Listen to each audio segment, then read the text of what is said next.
നമസ്കാരം, എന്റെ നാട് വാർത്തകളിലേക്ക് സ്വാഗതം. ഇന്നത്തെ പ്രധാന വാർത്തകൾ. ഇത്തവണത്തെ മഴക്കെടുതിയിൽ ഒരാഴ്ചക്കിടെ ആകെ മരണം 27ആയി. ഇന്നലെ മാത്രം 3 പേരെ കാണാതായി. 8 ജില്ലകളിൽ റെഡ് അലേർട്ടാണ്. താഴ്ന്ന പ്രദേശങ്ങൾ വെള്ളത്തിനടിയിലായതോടെ 2000-ലേറെ പേർ ക്യാമ്പുകളിലേക്ക് മാറി. 200-ലേറെ വീടുകൾ തകർന്നു. റോഡ്, റെയിൽ ഗതാഗതം അലങ്കോലമായി. തൃശൂർ പൂരം നടത്തിപ്പിന് ഓടി നടന്ന മന്ത്രി കെ രാജനെ കെട്ടിപ്പിടിച്ച് ഞെക്കി മുത്തം കൊടുക്കുകയാണ് കേന്ദ്രമന്ത്രി സുരേഷ് ഗോപി. കൃത്യമായ ഇടപെടലുകൾ നടത്തിയതിന്റെ പേരിൽ മുഖ്യമന്ത്രി പിണറായി വിജയനെയും മന്ത്രി വാസവനെയും അഭിനന്ദിക്കാനും സുരേഷ് ഗോപി മടിച്ചില്ല.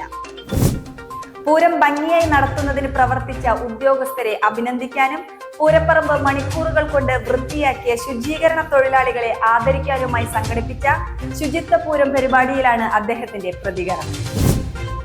മലങ്കര സുറിയാനി കത്തോലിക്ക സഭയുടെ മാവേലിക്കര ഭദ്രാസനത്തിന്റെ മെത്രാപ്പോലിത്തയായി തിരുവനന്തപുരം മേജർ അതിഭദ്രാസന സഹായ മെത്രാൻ ബിഷപ്പ് ഡോക്ടർ മാത്യൂസ് മാർ പോളികാർപ്പസിനെ സഭയുടെ മേജർ ആർച്ച് ബിഷപ്പ് കർദിനാൾ മാർ ബസേലിയോസ് ക്ലീമിസ് കാതോലിക്ക ബാവ നിയമിച്ചു. വന്ദേ ഭാരത് എക്സ്പ്രസിൽ യാത്രക്കാർക്ക് കാലാവധി കഴിഞ്ഞ ശീതളപാനീയം നൽകിയ പരാതിയിൽ സംസ്ഥാന മനുഷ്യാവകാശ കമ്മീഷൻ സ്വമേധയാ കേസെടുത്തു. വീണ്ടും നിപ്പയോട് പൊരുതി ജയിച്ച് ആരോഗ്യ കേരളം. മലപ്പുറത്ത് നിപ്പ ബാധിച്ച് ചികിത്സയിലായിരുന്ന 42-കാരിയുടെ 2 സാമ്പിളുകൾ നെഗറ്റീവായി. ഇതോടെ നിപ്പ ബാധയിൽ നിന്നും ഇവർ മുക്തയായെന്ന് സ്ഥിരീകരിച്ചു.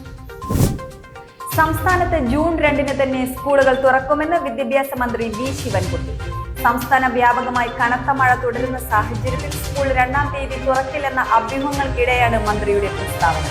ഇന്നത്തെയും നാളത്തെയും കാലാവസ്ഥ നോക്കി അന്തിമ തീരുമാനമെടുക്കുമെന്നാണ് വി ശിവൻകുട്ടി അറിയിച്ചിരിക്കുന്നത്. വാർത്തകൾ സമാപിച്ചു. നന്ദി, നമസ്കാരം.